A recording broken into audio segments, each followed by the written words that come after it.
Semasa jadi Menteri Pertahanan, kerap saya ke Sabah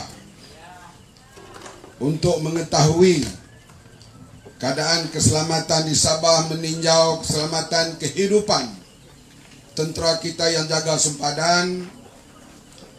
Saya pergi dan tidur di pulau-pulau kecil yang sempadan dengan Filipina. Kemudian tidur di pangkalan Tentera Laut Sharifah Rodiah. Memanglah kawasan itu kawasan yang selalunya dicerobong. Tapi menteri ini dia pergi tidur di situ. Tentulah ada pengawal-pengawal, askar ada. Sebab kalau tidak mungkin dicolek. Tetapi tentera kita menjaga keselamatan dengan begitu baik. Dan mereka menjaga perairan kita 24 jam. Begitulah kehidupan mereka, terutama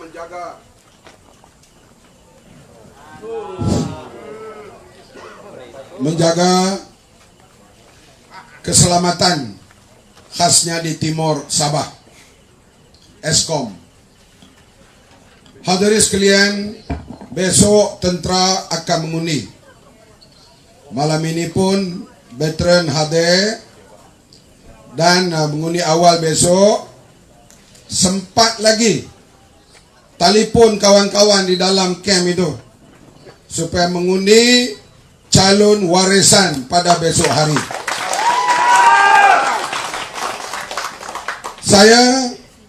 Adik saya juga jadi tentera, tapi dia sampai pangkat pegawai waran saja, tentera udara. Anak-anak saudara banyak tentera.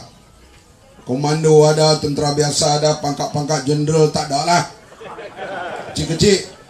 Saya tahu kehidupan mereka masa bertugas dan selepas bertugas. Bila diberi peluang jadi menteri,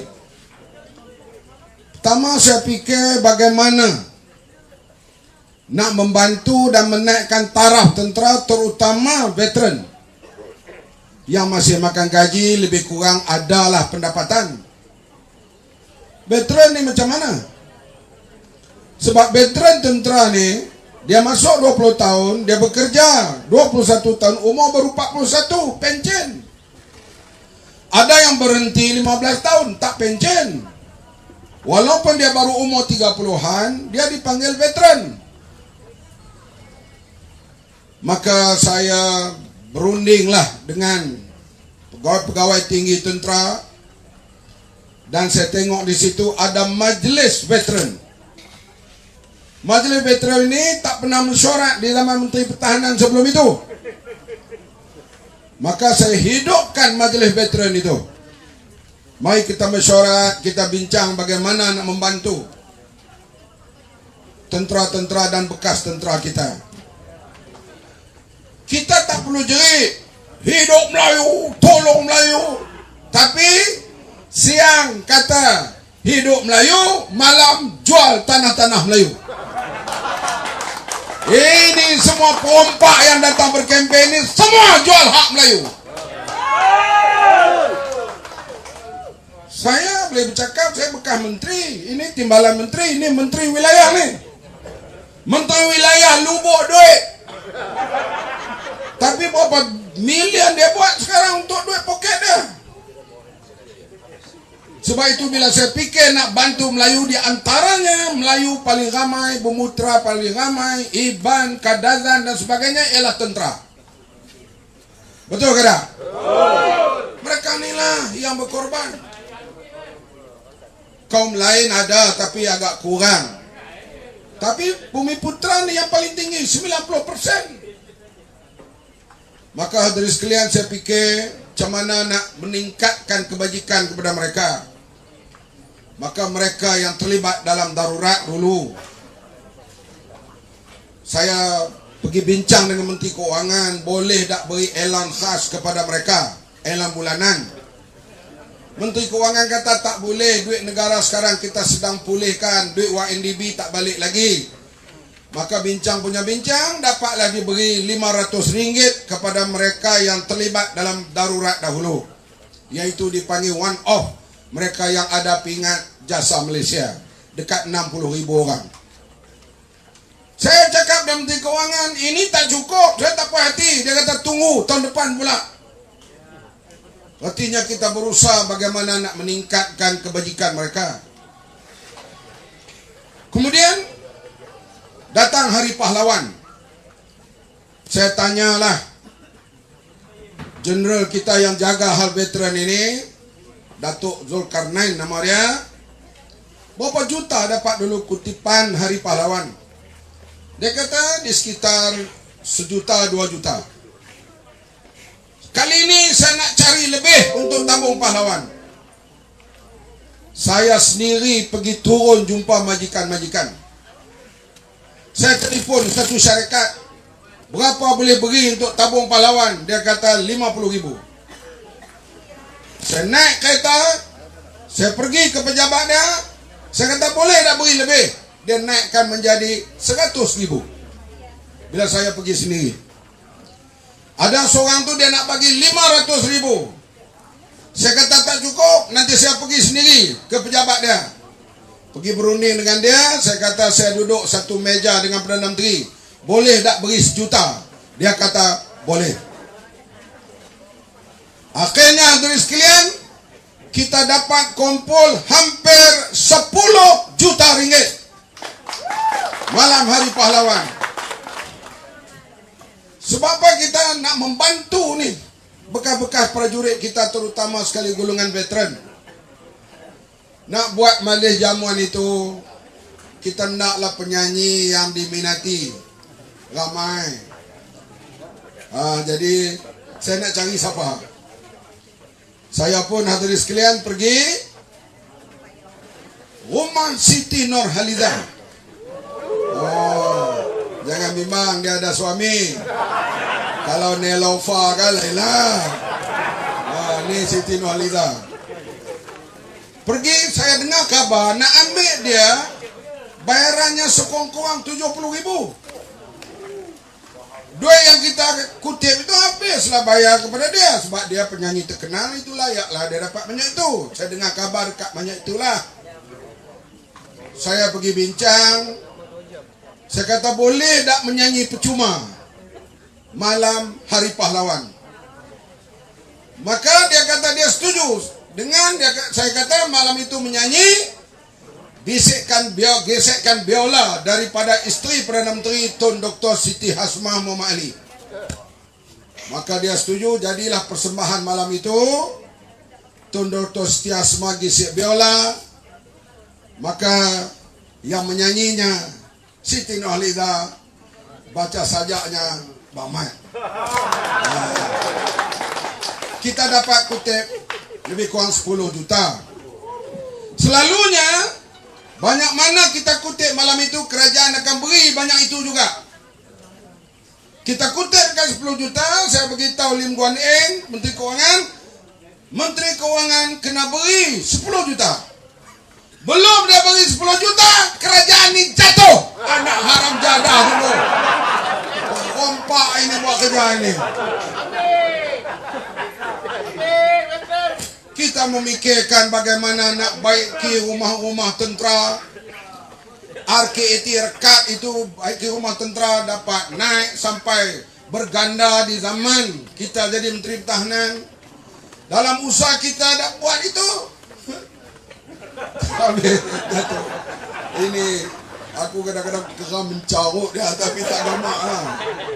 Hadirin sekalian, dan kita terus berusaha, dan kita kerajaan kita hilang bukan dengan kalah pilihan raya. Yang berlaku sekarang ni, yang menang pilihan raya jadi pembangkang, yang kalah jadi pemerintah. Tak berlaku dalam dunia ni, melainkan Malaysia. Sekarang hadirin sekalian, kerajaan kita tidak stabil. Nasib baik Mahyudin, abah ni, abah kau, diselamatkan oleh pandemik. Kalau tak ada pandemik, siapa nak datang melabur? Kerajaan lebih 2 kerusi, kita 109, belah sana 111. 2 orang pergi tandas berak, kerajaan jatuh. Orang nak melabur berbilion, dia kata, ini kerajaan ni boleh bertukar kami minggu depan Ini hadirin sekalian suasana kerajaan ini. Okey. Kita pergi sidang antara bangsa di Thailand kah, di Jepun kah, di Australia kah, di Amerika. Orang akan tanya Tan Sri Mahyudin, kamu tubuh kerajaan macam mana? Dia tak kata, oh, I menang election. No, I beli beberapa orang wakil rakyat. Bolehkah dia bercakap begitu di England? Bolehkah dia bercakap begitu di Australia? Bolehkah dia bercakap begitu di Jepun? Sekarang bolehlah, pandemik, tak boleh keluar negeri. Keluar negeri pun menteri, orang lain kena kuarantin 14 hari, menteri kita balik, tak kuarantin. Rakyat kena jail, menteri lepas. Mahyudin seorang Perdana Menteri yang paling penakut untuk ambil tindakan. Sebab kalau dia ambil tindakan, korang seorang. Lebih satu. Alamak, Mahyudin sendiri pergi berak, kerajaan dia jatuh. Jadi hadirin sekalian, memanglah kita hilang kerajaan kemudian diikuti dengan Johor, Melaka, Perak dan Kedah. Kita juga lihat bahawa habislah Sabah sebab arkitek yang menjatuhkan, orang yang berusaha mengambil kerajaan cara backdoor ini datang ke Sabah berkali-kali. Mereka sedang berusaha untuk membeli wakil-wakil rakyat. Kami berbincang, kami kata, Datuk Syafiee Afdal, kamu menunggu hari. Tapi Datuk Syafiee Afdal lihat, bila nampak ada peringkat cemas, dia pergi menghadap Tuan Yang di-Pertua dan membubarkan Dewan Undangan Negeri. Ini satu langkah yang paling bijak dilakukan oleh Datuk Seri Syafiee Afdal. Kemudian datang pilihan raya. Memanglah parti-parti kita nak bertanding kalau boleh banyak. Amanah mula-mula minta untuk bertanding 9. Keadilan 14. Saya datang ke pejabat jumpa Ketua Menteri. Ke rumahnya 3 kali. Mula-mula kita dah turun, dah 9 tak boleh 4 lah. Saya pergi dengan masuk Menteri Wilayah ni, mantan Menteri Wilayah ni. Saya kata 4 tak boleh kan 4. Dia kata, dia puji saya, Mamat orang baik, Mamat orang bagus. Saya pun syok lah. Dia kata Mamat dulu sanggup datang Jalan Tikus pilihan raya 2018 dulu, melalui Labuan, Jalan Tikus masuk ke, sampai ke rumahnya. Sebab pada waktu itu kita berbincang supaya amanah, dia kata kalau boleh kali ini jangan bertanding. Ada juga yang degil bertanding di Sandakan, di Batu Sapi. Dapatlah 180 hundi setengah. Kemudian kita patuh, walaupun ada ahli kita yang tak mau dengar pandangan kita. Kali ini saya kata 4 boleh. Dia pun diam. Last kali dia kata, Mat. Dia panggil saya Abang Mat juga. 1 sudahlah. 1. Kemudian hadirin sekalian, keadilan pula dia nak 14. Tak bagi 14, kami tak mau terlangsung. Inilah hadirin sekalian rahsia kejayaan kita menang dalam pilihan 2018 yang lalu. 17 hari pada 7 hari bulan Januari 2018 kita nak buat convention Pakatan Harapan. Pembagian kerusi tak selesai. Tak selesai pembagian kerusi, convention tak jadi. 6 hari bulan pembagian kerusi belum selesai. Antara Bersatu, DAP dan juga Amanah. Kami pun cari jalan. Pada 6 hari bulan, 6 petang baru selesai. Perwakilan dah sampai ni daripada seluruh negara. Selesai, ada parti yang sanggup tarik, bertolak ansur dan sebagainya. 6:30 petang kita tanda tangan perjanjian, maka kita setuju manifesto. Besoknya kita istihar pada 7 bulan Januari. Kalau Pakatan Harapan menang, Perdana Menterinya Tun Mahathir Mohamad. Timbalan Perdana Menteri Datuk Seri Wan Azizah. Perdana Menteri menanti Datuk Seri Anwar Ibrahim. Tanda tangan dan kita umum pada rakyat, kita pun kempen. Kempen rakyat terima karena kita berjaya menyelesaikan masalah pembahagian kursi. Ini ibu dia dalam politik ini. Dan di Sabah begitulah juga. Kita nak banyak kanelan, nak banyak DAP, nak banyak warisan, nak semua. Tapi akhirnya keputusannya kita dapat satu lawan dengan mereka. Inilah perkara yang paling baik. Dan saya terhutang budi sangat kepada warisan di sini. Tahniah pengorbanan mereka di sini.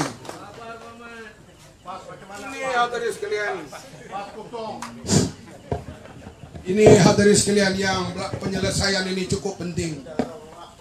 Dan kita pula selesai. Ketua Menteri kita tidak lain dan tidak bukan Datuk Seri Panglima Shafie Appadal. Tak ada lain melainkan Shafie Appadal. Mereka ketua menteri ada 4. Bom Mohtar kata aku pelayak. Kemudian Hanifah Haman tani banyak, tentulah dia juga teringin nak jadi ketua menteri. Kemudian Ajiji, ada satu lagi, tiap paham ada 4. Jebri, kita satu. Oleh itu hadirin sekalian, dengan penyelesaian ini saya yakin bahwa 26 hari bulan nanti warisan dan rakan-rakannya akan menang dengan besar di negeri Sabah ini. Dan besok tentera tolong telefon malam ini pada rakan-rakan dalam camp sana. Undi warisan besok hari. Beliau semula sebagai tentera menjaga kedaulatan negara. Negara ini aman kerana ada kedaulatannya. Jagalah juga kedaulatan rakyat. Maka mandat ini perlu dikembalikan. Kami datang di sini hadirin sekalian. Tak adalah nak curi kayu balak Sabah. Kalau nak adab, kalau bertuah pun kalau boleh dapat isteri tulislah.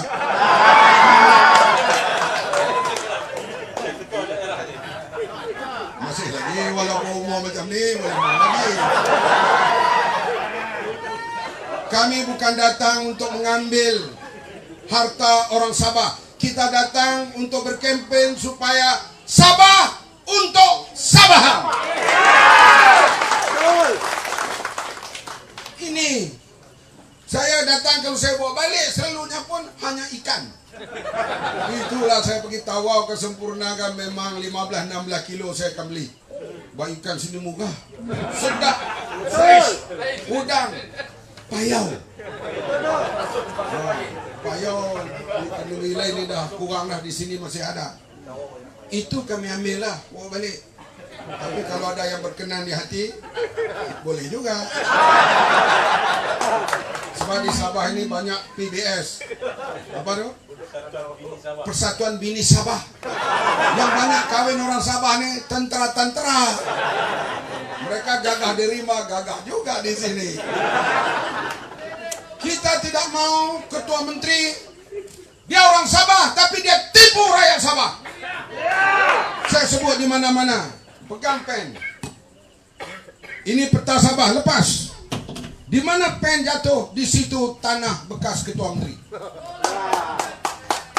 Saya pergi Kundasang, saya tanya, ini tanah siapa? Ini bekas ketua menteri. Saya pergi ke Tawau, saya tanya, ini tanah siapa? Bekas ketua menteri. Kota Kinabalu, saya tanya, ini hotel siapa? Bekas ketua menteri. Rupanya saya datang sini, lalu saya duduk di hotel bekas ketua menteri, kepala perompak tu. Saya tak tahu kenapa tak beritahu.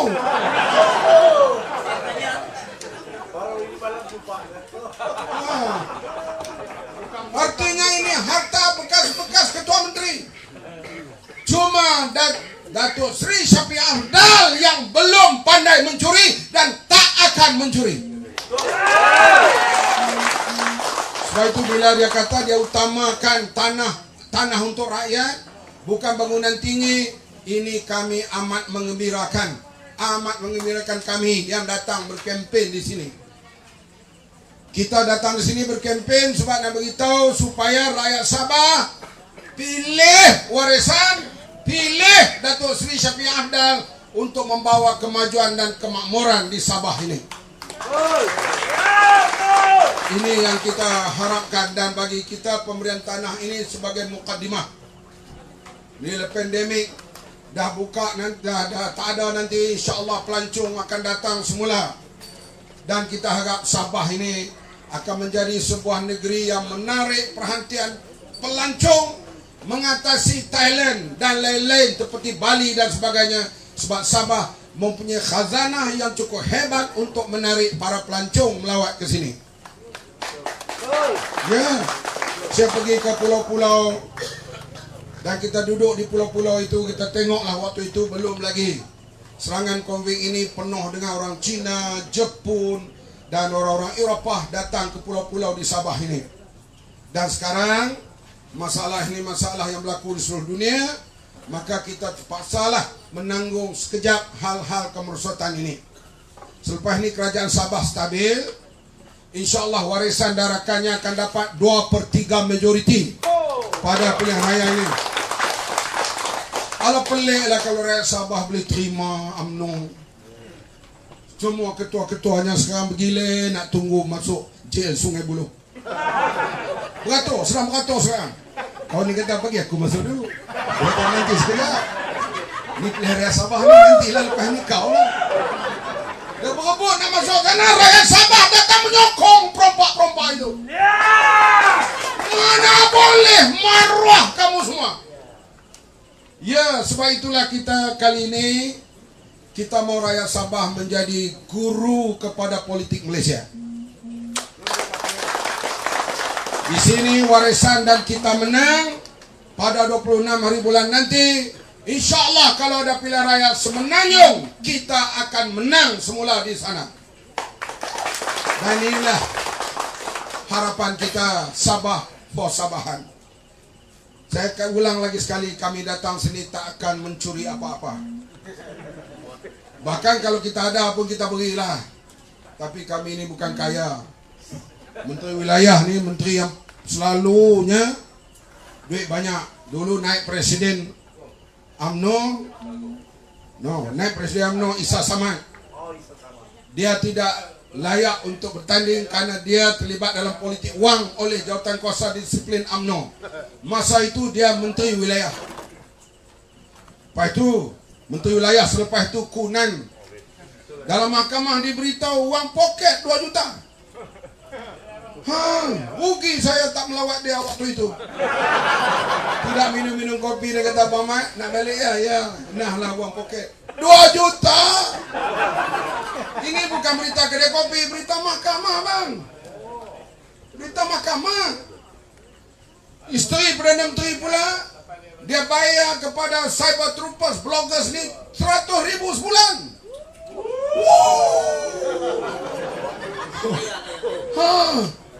Kaya-kaya.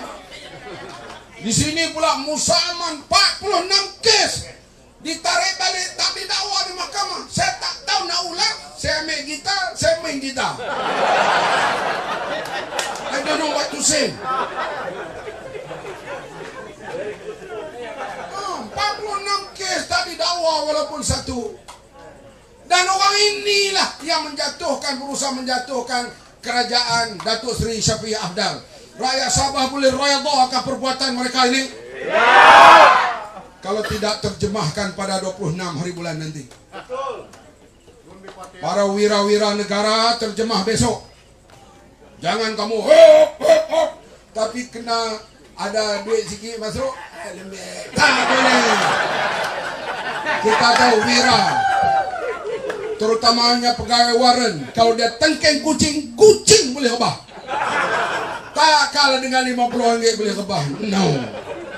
Mereka adalah wira kita dan besok mereka akan terjemah undi mereka kepada simbol warisan insya-Allah. Inilah Sabah Pasabahan. Dan merdekalah rakyat Sabah selepas ini dengan penuh dignity, marwah untuk kita membina Sabah yang lebih hebat pada masa akan datang, setaraf dengan Semenanjung, setaraf dengan Sarawak. Jangan Sabah setaraf dengan Perlis, tak boleh. Dia kena setaraf dengan Semenanjung. Itulah yang kami buat usul untuk pindah perlembagaan untuk meletakkan Sabah setaraf dengan Semenanjung. Tapi ditolak oleh wakil-wakil rakyat UMNO, termasuk daripada Sabah. Nak buat otonomi kepada Sabah, UMNO Sabah tolak. Kemudian datang pilihan raya, contoh undi lagi mereka. Tak boleh saudara sekalian begini. Jadi kita haraplah ini permulaan yang hebat. Pada besok dan 26 hari bulan, rakyat Sabah akan terjemahkan dalam undi mereka untuk menebus martabat dan kembalikan mandat rakyat Sabah ini.